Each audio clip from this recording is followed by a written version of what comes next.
세계에서 가장 오랫동안 감옥 생활을 한 사람이 있다는 기록이 나와 있습니다. 지금부터 40년 전, 그러니까 1980년이죠. 85세 되던 해에 석방된 사람, 85세에 석방된 사람, 뉴욕의 한 교도소에서 68년 8개월 2일 만에 석방된 폴 가이멜이라는 사람입니다. 1911년 그가 뉴욕의 한 호텔에서 말단 직원으로 일할 당시 살인사건에 연루되어서 결국 감옥 생활을 시작했지요.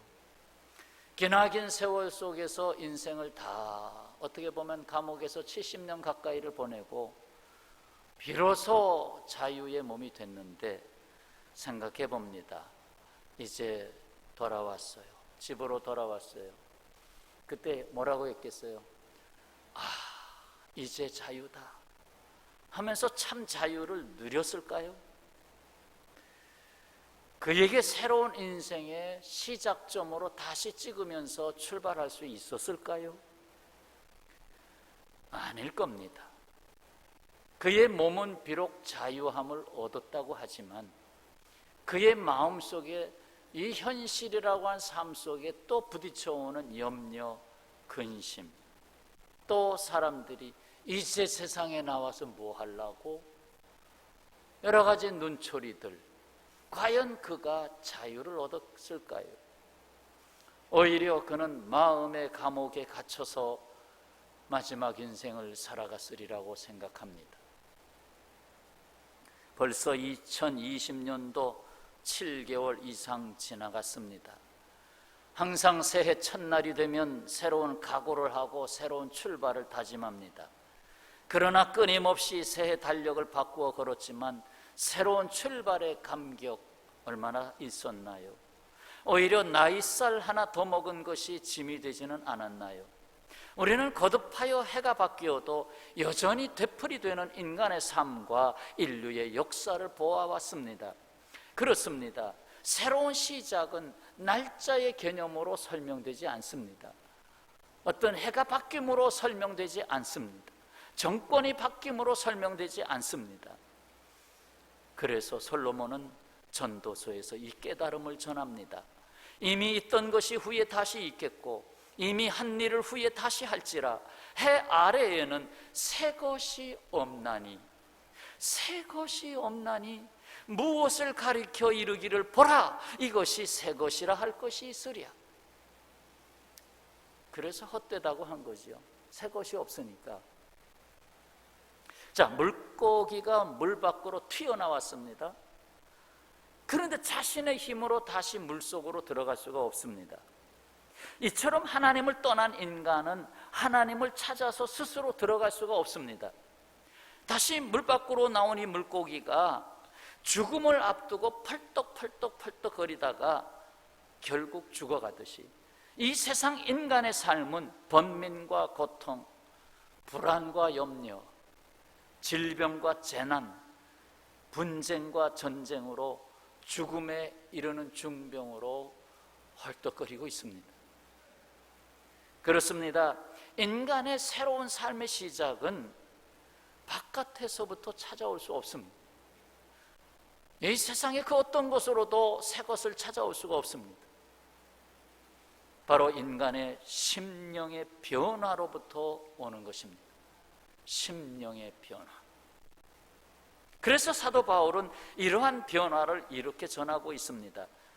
잘 아시는 고린도 후서 몇 장 몇 절? 5장 17절. 그런즉 누구든지 그리스도 안에 있으면 새로운 피조물이라. 이전 것은 지나갔으니 보라 새 것이 되었도다. 새 것을 선언할 수 있는 것은 그리스도 안에서라는 단서가 붙어 있어요. 인류가 사용하는 달력에도 그 역사적인 증거가 남아 있습니다. 바로 이 연대기 두 가지죠. 하나는 BC, 하나는 AD. BC는 영어로 Before Christ, 그리스도 이전, 그래서 BC 500년, BC 1000년, 그러니까 거꾸로 거슬러 올라가죠. 그러나 AD는 라틴어죠. 아노 도미니, 주님의 해라는 뜻입니다. 아노는 해를 뜻합니다. 그래서 AD 2020년이죠. 지금 AD 2020년. 그래서 주전 몇 년, 주후 몇 년, 주자를 넣어서, 이거 주를 싫어하는 사람들은 서기 이런 식으로 뭐 서양력이다, 서기 해가지고 이렇게 표현을 하는데, 참 역사에 남아있는 거 아니에요. 모든 기록에 BC, AD 하고 남아있잖아요. 왜 예수님이 이 땅 위에 오신 그 이후의 역사를 AD로 다시 시작점으로 표기하느냐는 거예요. 이것은 인류사의 역사에서 예수 그리스도가 우리에게 준 새로운 시작의 의미가 굉장하다고 하는 것을 말해주는 것입니다. 이 새로운 시작이 될 수 있는 여기에는 무엇이 있습니까? 바로 하나님께서 이루시는 구원이 있기 때문입니다. 구원. 그래서 이걸 줄여서 하나님의 구원이라 하고 종종 표현하겠습니다. 오늘 제목을 하나님의 구원과 출애굽기 이렇게 연결했죠. 인간이 타락하지 않았더라면 오늘 우리의 손에 주어진 이렇게 무거운 성경책으로 주어졌겠는가? 아니요, 아닙니다. 인간이 타락하지 않았으면 여러분 2장 정도 가지고 다녔을 겁니다. 어쩌면 그 2장 다 애워서 필요가 없을 수도 있었겠습니다. 그 2장은 창세기 1장과 2장입니다. 천지 창조와 하나님의 형상으로 지음받은 인간의 복을 기록한 창세기 1장과 2장만 필요합니다. 그런데 인간이 타락함으로 말미암아 기록이 계속되었습니다. 창세기 3장 1절부터 19절까지는 인간의 타락과 거기에 따르는 고통, 수고, 죽음을 기록하고 있습니다. 그리고 그 이후로부터 3장 중반부터 계속 그래서 인간은 구원받아야 된다라고 하는 구원에 대한 이야기가 요한계시록 20장까지 계속됩니다. 그래서 성경 창세기 1장하고 창세기 2장, 그 다음에 요한계시록 마지막 21장, 22장 22장은 새하늘과 새 땅, 천국을 말씀하고 있잖아요. 그래서 이 넉 장만 빼고 나머지 전부는 구원에 대한 이야기입니다. 성경은 전부 1189장으로 이루어져 있습니다. 그 중에 이 넉 장을 뺀 1185장 퍼센트로 계산해 보면 99.66%가 하나님의 구원의 말씀입니다.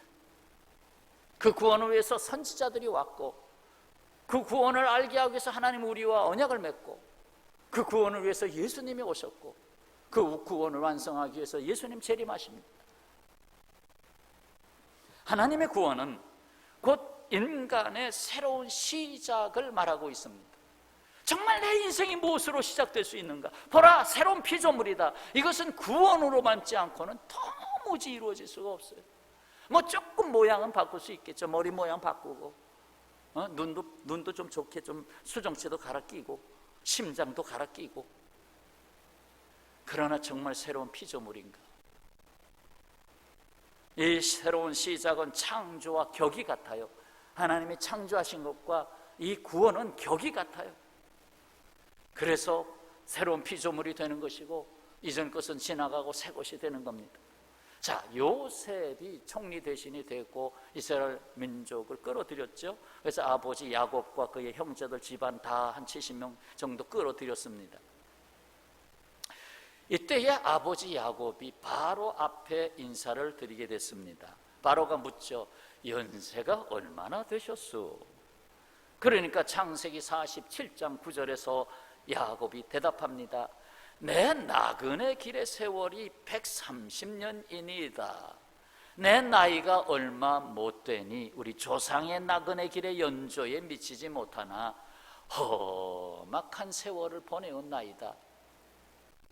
130년을 지금까지 살아온 그 인생을 두 가지로 표현했잖아요. 하나는 나그네 길, 내 인생은 나그네 길이었어요. 한때는 20년 동안 부모 떠나서 저 북쪽에 봤던 아람에 가서 외삼촌 집에서 살면서 이렇게 저렇게 막 옮겨다니는 인생, 나그네 길. 다른 하나는 험악한 세월. 어쩌면 이 고백을 우리 모두가 다 같이 할 수 있지 않을까요? 그래, 나그네 인생이야. 그래, 참 험악한 세월을 살고 있구나. 하나님이 택하신 야곱도 이렇게 이 하나님을 떠난 깨져버린 세상 속에서 살아갈 때 험악한 세월을 보냈는데, 이 야곱의 후손이 애굽 땅에서 430년을 사는 동안 결국 마지막에 가서는 핍박이 왔어요. 엄청난 핍박이 왔잖아요. 너무나도 험악한 삶을 그 후대 사람들이 살게 됐어요. 바로 출애굽기의 배경이지요. 그래서 하나님의 구원에 대하여 출애굽기를 통해서 얼마 동안 말씀을 들으려고 합니다. 특히나 코로나 시대, 이 시대에 다시 이 구원에 대한 말씀을 다시 시작점으로 다시 삼아야 되겠다 해서 출애굽기를 다시 폈어요. 오늘은 그 중에 꼭 알아야 될 출애굽기 3장 7절과 8절로 말씀을 열게 됐어요. 이 본문은 출애굽기 전체를 보게 합니다. 마치 사도행전 1장 8절 땅 끝까지 이르러 내 증인이 되라, 예루살렘으로부터 시작해서 그것이 사도행전의 줄거리인 것처럼 이 출애굽기 3장 7절로 8절은 출애굽기의 줄거리입니다. 나아가 구원의 말씀 99.66%에 해당하는 신구약 성경 전체를 보게 하는 대문과 같은 말씀입니다. 그래서 제가 표시를 해놓으라는 출애굽기 3장 몇 절? 7절과 8절은 성경 전체를 보게 하는 대문과 같다. 그 대문을 열고 들어가야 된다. 그래서 다시 한번 다 같이 읽겠습니다. 7절 8절 여호와께서 이르시되 내가 애굽에 있는 내 백성의 고통을 분명히 보고 그들이 그들의 감독자로 말미암아 부르짖음을 듣고 그 근심을 알고 내가 내려가서 그들을 애굽인의 손에서 건져내고 그들을 그 땅에서 인도하여 아름답고 광대한 땅, 젖과 꿀이 흐르는 땅, 곧 가나안 족속, 헷 족속, 아모리 족속, 브리스 족속, 히비 족속, 여부수 족속의 지방에 데려가려 하노라. 아멘. 참 놀라운 동사 7개가 나옵니다. 이 7가지 동사는 하나님은 멈춰 계시는 하나님이 아니고 동적으로 행동하시는 하나님이다라는 걸 분명하게 알 수가 있습니다. 자, 그 7가지를 한번 저 스크린을 보셔요. 스크린에 7가지. 나 여호와가 보고 듣고 알고 내려가서 건져내고 인도하여 데려가려 하노라. 아주 중요한 말씀이에요. 보고 듣고 알고 내려가서 건져내고 인도하여 데려가려 하노라 하는 말씀이에요. 그러면 그 한 가지씩, 오늘은 대문이니까 좀 큰 것만 좀 봅시다. 크게 보고 다음 주부터 이제 조그만 문, 안방문, 건너방문, 사랑방문 좀 하나씩 열어보겠습니다. 하나는 나는 내 백성의 고통을 분명히 보고 있다는 거예요. 보고 있다. 나 여호와가 보고 있다. 이 세상에서의 고통을 보고 있다. 그러면 고통이 없으면 좋겠어요? 역설적으로 고통이 있어야 합니다. 참 우리가 살아가는 세상 삶 속에서 고통이 좀 없어지나 하면 또 다른 고통, 코로나가 잠잠해질까 하면 이같이 장마가 엄청난 홍수가 오고 이 고통이 계속되고 있어요. 이 고통은 하나님의 구원을 이루게 하는 예비 요소로 사용됩니다. 구원을 이루게 하는 예비 요소, 이른바 고난의 요소입니다. 사람들은 고통 중에 있지 않으면 구원받아야 할 존재를 생각하지 않습니다. 아니 이미 내가 지금 뭐 어려움 없이 살아가는데 무슨 구원이야. 뭐 돈도 잘 벌고 있고 건강하고 뭐 구원이야. 구원이 뭐야? 시험 본다 이런 모자란 거야? 구원이 뭐야? 생각 안 합니다. 근데 고통이 왔을 때 구원을 생각합니다. 하나님은 우리들이 겪고 있는 고통을 겪고 있을 때 오히려 더 보고 있다는 거예요. 왜? 구원의 시작을 해야 되니까. 그 고통을 겪고 있을 때 오히려 보고 계신다. 그래서 이스라엘 백성이 애굽에서 격한 고통, 그동안 뭐 참 보호받으면서 430년 동안 큰 민족으로 성장했죠. 큰 민족이 됐어요.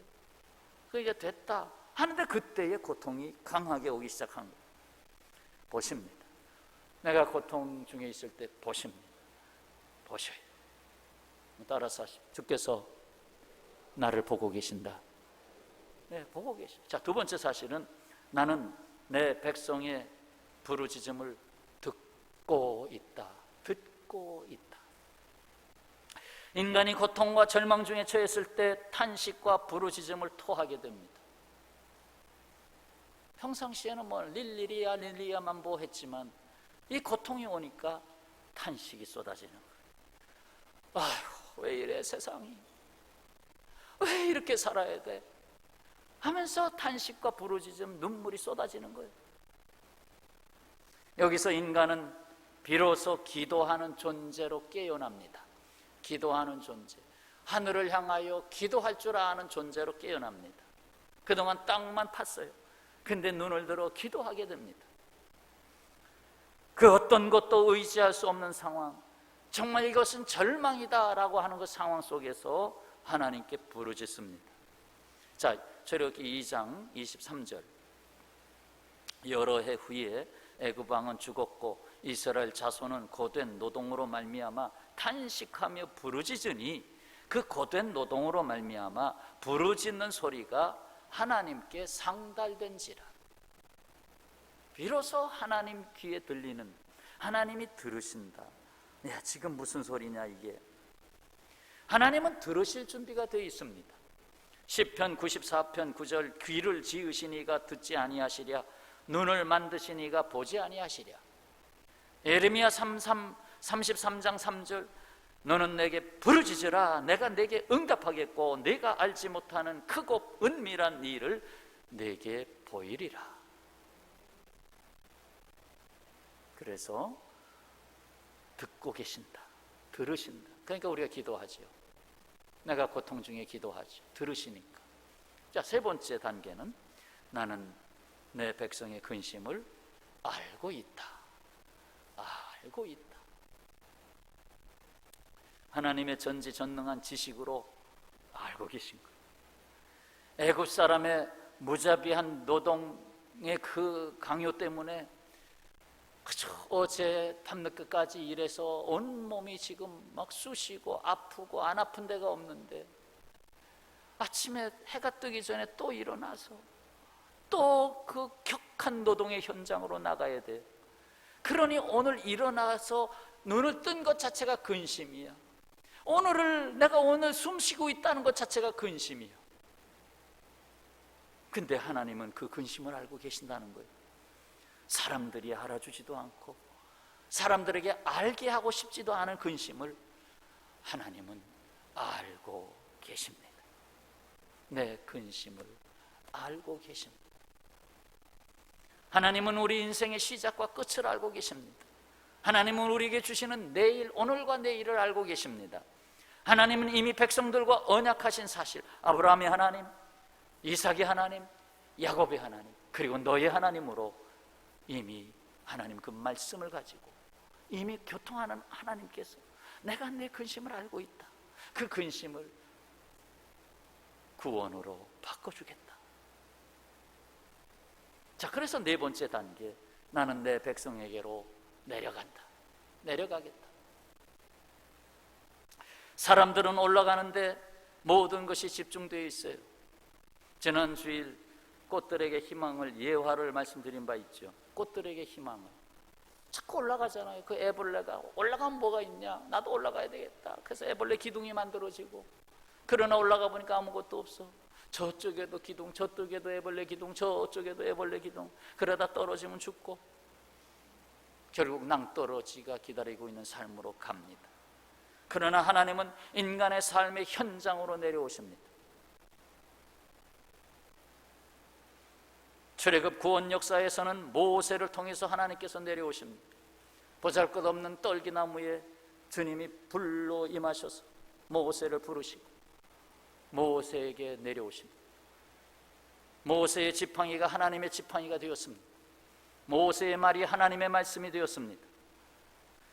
하나님의 구원의 결국은 예수께서 사람의 모양을 입으시고 이 세상에 내려오신 것입니다. 하나님의 내려오심의 궁극적인 사실은 예수께서 가장 낮은 곳으로 내려오신 것입니다. 가장 고통하는 인생 가운데 내려오신 것입니다. 그리고 오늘도 예수 그리스도와 연합된 주의 백성들, 그리스도인을 통해서 내려오십니다. 그리스도인의 겸손과 그리스도인의 섬김 속에 주님은 내려와 계십니다. 자, 다섯 번째 사실은 나는 내 백성을 애굽 사람의 손에서 건져낸다. 이제 내려왔으니까 건져내야 되지 않겠냐. 애굽에 요셉을 알지 못하는 새 왕이 일어났습니다. 이 왕은 이스라엘 자손이 강대해지는 것을 두려워했습니다. 저거 그대로 놔뒀다간, 이스라엘 백성들이 저거 그대로 놔뒀다가는 왕성해지고 번성해서 이거 애굽까지 위협하겠다, 이집트 나라까지 뒤흔들겠다, 안 되겠다, 제거해야 되겠다. 마치 세상의 권력이 교회의 영적 파워가 커지는 것을 두려워하는 것과 다르지 않습니다. 교회가 자꾸 이렇게 커지면 뭐 이렇게 교회하고 이렇게 손을 잡으려고 하다가도 교회가 복음의 본질로 들어가면 진리, 생명, 분명한 것을 말하게 되면 불편해지거든요. 뭐 이번에 뭐 동성애 문제도 자꾸 교회가 아니다 하니까 얼마나 힘들어요 지금. 그러니까 이거 교회를 이거 눌러놓지 않으면 안 되겠다. 그래서 자꾸 교회를 누르잖아요. 웬만하면 교회라는 낱말을 붙여서 매스컴에서는 말을 하잖아요. 그러니까 어제도 사실은 이 좀 정통적인 교단들은 관리를 잘합니다, 비교적. 그러나 정통적인 그런 교단이 아닌 교단들은 좀 너무 이렇게 괜찮아, 우리도 가족인데 우리 기껏해 몇십 명인데 우리 서로 다 알잖아. 그러면서 우리 마스크 벗자고, 얼마 이거 언제까지 끼고 있을 거야? 우리 식사 마음대로 하자고, 이거 큰 문제 아니야. 그러니까 터지니까 이 문제 때문에 다른 교회에 피해를 주잖아요. 그래서 저는 그런 생각이 들어요. 그 교단에서 발생했으면 그 교단만 일단 강화 조치를 취해라. 다른 교단 하지 말고 교단에서 일어난 문제는 그 교단만 취해라. 아니면 그 지역만 일단 강화 조치 취해라. 왜 전부를 다 그러냐? 다 잘하고 있는데 왜 함께 싸잡아가지고 그러느냐? 저는 그런 생각 가지고 있어요. 다들 그렇게 말할 거예요. 왜 저기 다른 먼 지방에서 일어난 문제를 가지고 전체를 다 똑같이 하느냐? 왜 그렇게 할까요? 왜 그렇게 할까요? 세상 권세는 영적 권세를 싫어합니다. 육적인 권세는 영적 권세를 싫어합니다. 그래서 의의 고난이 오는 것입니다. 의인의 고난이 오는 거예요. 자, 건져내겠다. 이에 이스라엘 사람들을 압박하고 큰 짐을 지워서 자손이 늘어나는 것을 막으려고 했습니다. 그래서 출애굽기 1장 11절, 감독들을 그들 위에 세우고 그들에게 무거운 짐을 지워 괴롭게 하여 그들에게 바로를 위하여 국고성 비돔과 라암셋을 건축하게 하니라. 그래도 이스라엘이 더욱 번성하자 그 압박은 더욱 심해졌습니다. 그래서 1장 13절, 이스라엘 자손에게 일을 엄하게 시켜 어려운 노동으로 그들의 생활을 괴롭게 하니 흙 곧 흙 이기와 벽돌 굽기와 농사의 여러 가지 일이라. 그 시키는 일이 모두 엄하였더라. 더욱이 바로에 의해서 이스라엘 민족의 씨를 말리기 위한 명령까지 내려집니다. 그것이 1장 22절. 아들이 태어나거든 너희는 그를 나일 강에 던지고 그래서 흘러 떠내려가 죽게 하고 딸이거든 살려두라. 그래서 히브리 민족 아들을 낳으면 다 죽여라. 이쯤 됐으면 끝까지 온 거죠. 하나님은 이렇게 압제로 인하여 고통을 당하는 것을 보고 듣고 아시고 내려가서 애굽인의 손에서 하나님의 백성들을 건져내십니다. 강물에 띄워 주님의 손에 맡겨진 아기 모세, 그래서 물에서 건진 아이, 그래서 뜻이 모세가 됐죠. 그 물에 던져졌어요. 주님의 뜻이면 누군가 붙잡아 주겠지. 그런데 주님이 건지시네요. 하나님이 바로의 공주의 귀를 열어서 아기 울음소리를 측은하게 듣게 하시고, 야 불쌍하다, 가서 데리고 와라. 결국 건지게 하시고, 그 다음 얘기들은 이제 다음에 다 나오게 되니까 말씀드리겠고, 결국 그렇게 건짐을 받은 아이가 나중에 장성해서 나이 80이 돼서 이스라엘을 건지는 자로 하나님이 보내셨잖아요. 건져낸. 자, 시편 34편 19절. 의인은 고난이 많으나 여호와께서 그의 모든 고난에서 건지시는도다. 건져주시는도다. 시편 107편 20절. 그가 그의 말씀을 보내어 그들을 고치시고 위험한 지경에서, 아이고 이 지경 어떡하냐, 위험한 지경에서 건지시는도다. 그대로 되는 줄로 믿습니다. 이 세상의 손이 아무리 강할지라도 하나님이 건져내시는 손보다 우월할 수는 없습니다. 주님의 건져내시는 손은 십자가에서 못 박힌 손이에요. 이 세상을 죄악과 고통과 사망에서 건져내시기 위해서 필요한 것은 바로 대속의 피입니다. 피는 생명입니다. 피를 흘리면 죽습니다. 피가 통하지 않으면 썩습니다. 피가 없이는 죽음에서 건져낼 수가 없습니다. 이에 죽음의 사자가 넘어가게 한다는 뜻. 유월한다, 패스오버. 유월절, 첫 유월절에 어린 양이 수없이 죽었습니다. 하나님은 이스라엘 백성에게 말씀하셨죠. 너희가 마지막 유월절 밤을 지켜라. 양을 잡아서 그것을 구워 밤새도록 먹어서 새벽에 남기지 마라. 그러면 적어도 70만 명 그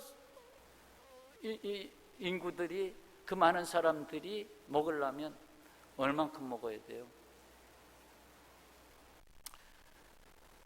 이제 가난하고 어려운 집은 같이 합해서 양 한 마리를 잡으라고 했으니까 적어도 수만 마리가 그날 밤에 양이 죽음을 당했어요. 그 피로 문설주 인방에 발라서 그 밑바닥은 이미 양의 피로 흥건하고, 그렇게 해서 그 피가 발라져 있는 집은 죽음의 사자가 패스오버 지나가고, 그거 바르지 않은 애굽의 집의 장자는 다 죽었고, 그게 유월절이죠. 그리고 이 피로 말미암아 구원을 받았는데 이 피의 마지막 피는 예수 그리스도. 그래서 십자가에서 피를 흘리신 이것은 마지막 유월절 어린 양의 피입니다. 더 이상 유월절의 어린 양이 필요 없게 됐어요. 왜? 예수님이 마지막 유월절 어린 양이기 때문에. 지금도 뭐 유월절을 지킨다 어쩐다 하면서 말하는 교단들이 있어요. 그건 사실 좀 사입이에요, 사입. 유월절은 이미 예수님이 끝내셨어요.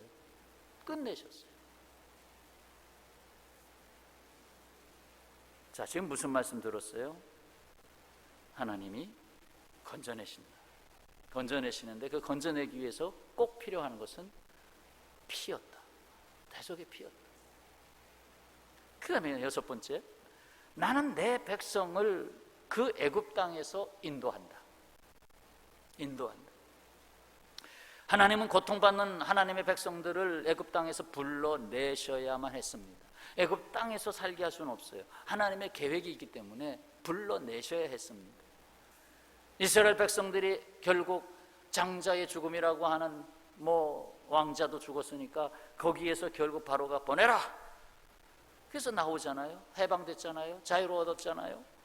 나오는데 보내고 나니까 씁쓸해서 다시 군대를 보내서 뒤쫓아라. 그냥 보낼 수 없다. 그러니까 뒤에서는 애굽의 군사들이 또 따라오고 앞에 당도한 곳은 홍해가 가로막은 바로 그 자리까지 왔습니다. 진퇴양난, 절망하며 두려움에 떠는 그 자리, 거기서 하나님의 인도하심이 보입니다. 내가 다 알아서 하면 하나님의 인도하심이 뭐가 필요해요? 내 생각대로 다 보이면 그리 가지. 내가 한 방법대로 다 이루어지면 그리 가지. 그런데 이건 절망이에요. 두려움이에요. 죽음이 앞에 왔어요. 거기서 하나님의 인도하심이 보이는 거예요. 이게 뭐야? 홍해가 길이 되네. 홍해가 모세의 지팡이 가리키니까 갈라지네. 그리고 건너가네. 이게 길이 됐네. 길이 아닌 데서 길이 만들어지네. 주님 말씀하십니다. 내가 길이다. 내가 길이다. 예수님이 길이에요. 그리고는 지나갔죠. 군대가 따라오는데 그 병거들이 막 따라 들어가는데 다시 하나님이 그 물을 닫으시잖아요. 닫으니까 다 수장됐잖아요. 언젠가 제가 사진으로 한번 보여드릴게요. 출애굽에 대한 증거, 홍해가 지금 고고학적으로 이쪽일 가능성이 많다, 이런 얘기들, 고고학적으로는 그게 맞을 수밖에 없어요. 그래서 그런 내용들, 홍해 바다, 홍해가 이쪽도 홍해고 이쪽도 홍해거든요. 어쨌든 홍해의 그 바닥에 로마의 병거들이 수없이 발견되고 있어요. 수레바퀴, 그 바퀴가 수없이 발견되고 있어요. 그러니까 출애굽의 증거죠. 출애굽의 증거. 바닷속에서 왜 병거 바퀴가 왜 나옵니까? 자, 어쨌든 간에 그건 나중에 좀 볼 기회가 있으면 말씀드리겠고, 자, 이렇게 해서 인도하시는 하나님, 길이 보이지 않는데 인도하시는 하나님, 인도하시는 하나님 믿으시길 바랍니다. 그래서 결국 광야로 인도하셨습니다. 광야는 그들에게 새로운 삶의 시작을 훈련하는 훈련장이었습니다. 옛것, 애굽의 것, 세상의 것을 벗어버리고 하나님의 백성으로 새로운 삶의 옷을 입어야 하는 광야 훈련의 장이었습니다. 여기서 하나님 그들에게 만나로 먹이셨고 입히셨고 보호하셨습니다. 구름기둥 불기둥으로 보호하셨습니다. 그들은 시내산에 이르러서 하나님의 말씀 언약을 받았습니다. 첫 번째 언약을 가지고 나와야 되는데 백성들은 그 40일 동안 모세를 제대로 기다리지 못하고 결국은 금송아지를 만들어서 섬겼습니다. 하나님이 진노하셨습니다. 첫 번째 그 말씀을 받지 못했어요. 하나님은 다시금 모세의 그 생명을 건 기도를 받으시고 들으시고 불쌍히 여기시고 하나님은 그 자리에서 끝내려고 했는데 여전히 인도하시는 하나님이셨어요. 하나님은 우리의 기도를 들으실 때 인도하시는 것을 포기하지 않으십니다. 그래서 결국은 두 번째 돌판을 만들었잖아요. 모세야, 처음 것은 내가 만들어줬지만 두 번째 것은 네가 만들어라. 그래서 모세가 그 돌판을 만들어가지고 갖다 놓으니까 하나님이 불로 다시 새겨줬잖아요. 그래서 그걸 가지고 두 번째 돌판을 가지고 나가서 백성들을 이끕니다. 자, 마지막 7번째 단계를 말씀드립니다. 나는 내 백성을 그곳으로 데려가겠다. 이제 인도하고 있으니까 어디로 데려갈 곳이 있다. 데려가야 되겠다. 하나님은 모세로 하여금 광야에서 성막을 짓도록 하십니다. 지금 가기가 바쁜데 무슨 성막을 지어요? 지금 성전을 건축할 때입니까? 지금 모세로 하여금 그 광야에서 지금 체력을 아껴서 빨리빨리 가야 되는데 이거 성막 짓는데 시간 낭비하고 사람의 생각은 그렇잖아요. 그런데 성막을 지어라. 그래서 그 모양을 다 일일이 가르치고 거기에 공귀한 재주 있는 사람 불러내고 다 금은 필요한 모든 것들을 이제 헌납을 받아서 그거 짓잖아요. 성막 사실 텐트와 같은 거지만 엄청난 가치가 있는 거예요. 일반 가치로 말하면 금, 은, 동이 다 들어가 있으니까 거기도 금실로 옷을 만들고 그거 엄청나게 사실 그냥 대충 만든 게 아닙니다. 근데 이 성막을 왜 지으라고 했느냐? 이스라엘 백성 중에 하나님이 임재하실 처소로, 하나님과 백성들이 만나는 처소로 짓게 하셨습니다. 그래서 그 성막을 다 만들어서 봉헌하고, 그 봉헌할 때 위에서 구름이 쫙, 구름 기둥이 그 지성소 위에 내려앉잖아요. 그리고 그것이 광야를 지나면서 계속 그 구름이 떠서 옮기면 성막을 거두고 다시 법궤만, 지성소에 있는 법궤만 제사장들이 메고 앞서 갔잖아요. 그래서 또 구름이 멈추면 거기에 성막을 또 조립해가지고 또 성막을 세우고 또 법궤를 그 안에 집어넣고,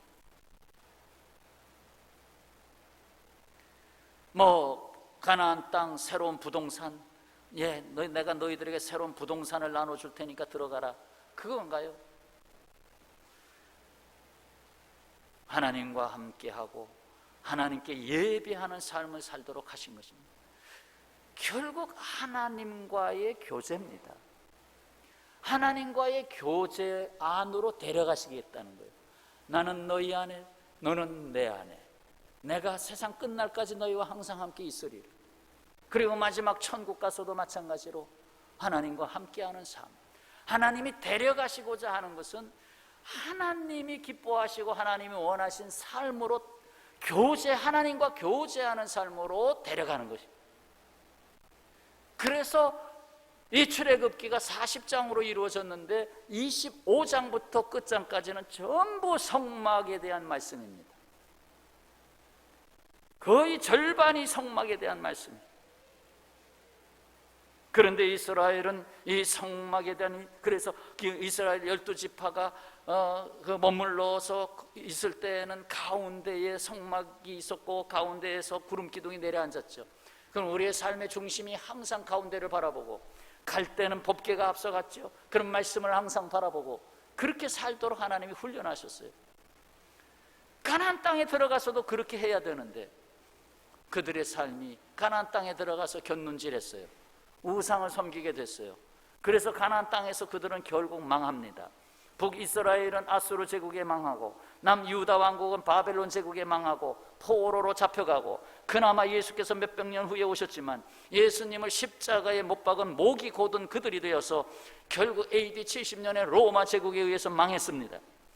2000년을 나라 없는 백성으로 세계 곳곳에서 흩어져 살다가 아시는 대로 히틀러 당시 600만 명이 가스실에서 죽었습니다. 수많은 고난을 겪어야 했던 이스라엘, 지금도 그 고난은 끝나지 않습니다.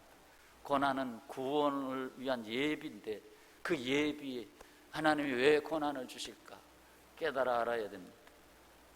하나님의 백성된 여러분, 하나님이 데려가시는 결국이 어디라고요? 하나님과의 만남, 성막 중심의 삶, 결국 하나님을 내 앞에 모시고 하나님과 동행하며 살아가는 삶으로 데려가시는 것입니다. 이것을 완성하기 위해서 예수께서 오셨습니다. 예수님이 오셔서 어떻게 하셨어요? 성전을 사흘 만에 내가 다시 짓겠다. 이 헤롯이 그저 백성들의 마음을 사기 위해서 지어준 이 헤롯 성전은 이제 허물어지고 내가 사흘 만에 다시 짓겠다. 그게 뭐예요? 예수님 십자가에서 죽으시고 사흘 만에 부활하신 사건입니다. 예수님의 죽으심과 부활하심으로 인하여 성막을 새로 지어주셨어요. 그게 뭐예요? 불려냄을 받은 사람들, 다시 인생을 시작한 사람들, 곧 에클레시아입니다. 밖으로, 클레시아, 불려냄을 받은 사람, 밖으로 불려냄을 받은 사람, 애굽에서 불려냄을 받은 사람이 성막 중심의 삶을 살았듯이 이제는 보이는 성막이 아니라 바로 불려냄을 받은 사람들, 성도들이 성막이 됐습니다. 성도가 성막입니다. 곧 교회가 성막입니다. 그래서 교회 안에 말씀이 있고 기도가 있고 예배가 있고 드림이 있고 다 있는 거예요. 그렇습니다. 모이는 예배로 이 애국과 같은 세상에서 나와 광야 훈련을 받고 흩어지는 예배자로 이 세상에서 하나님과 동행하며 하나님의 뜻을 수행하며 하나님으로부터의 보호와 하나님이 주시는 복을 분별하며 받게 하시는 천국 백성의 삶을 사는 것입니다. 그리고 세상 끝이 올 때, 세상 종말이 올 때, 고통과 눈물과 사망이 다시 없는 새 하늘과 새 땅으로 마지막에는 데려가시는 것입니다.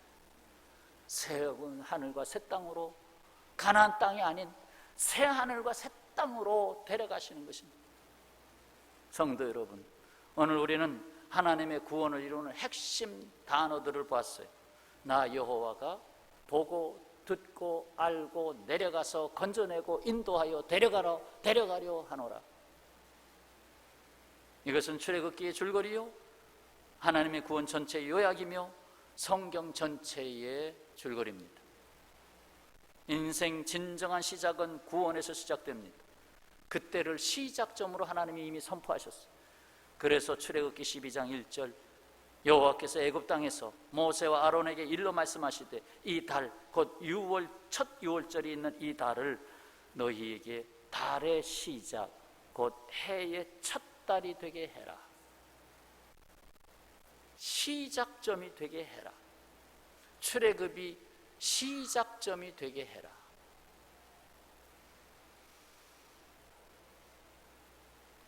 저는 말씀을 전하라고 택함받은 말씀의 종입니다. 얼마 동안 출애굽기에 머물러서 이때에 주시는 말씀을 전하려고 합니다. 불기둥 구름기둥 머무는 곳에 저도 말씀으로 머물고, 법궤가 앞서 나가는데 거기도 저도 따라가고, 그러면서 출애굽기에서 주시는 귀한 말씀들을 전하겠습니다. 혹이라도 오늘 이 대문을 여는 말씀을 듣지 못한 분들이 있으면 꼭 목사님 홈페이지나 유튜브나 꼭 들어가서 와이파이 되는 데서 꼭 들으라고, 꼭 들어야 된다고. 그래야 다음 주 말씀들이 의미를 갖고 연결이 되는 것입니다.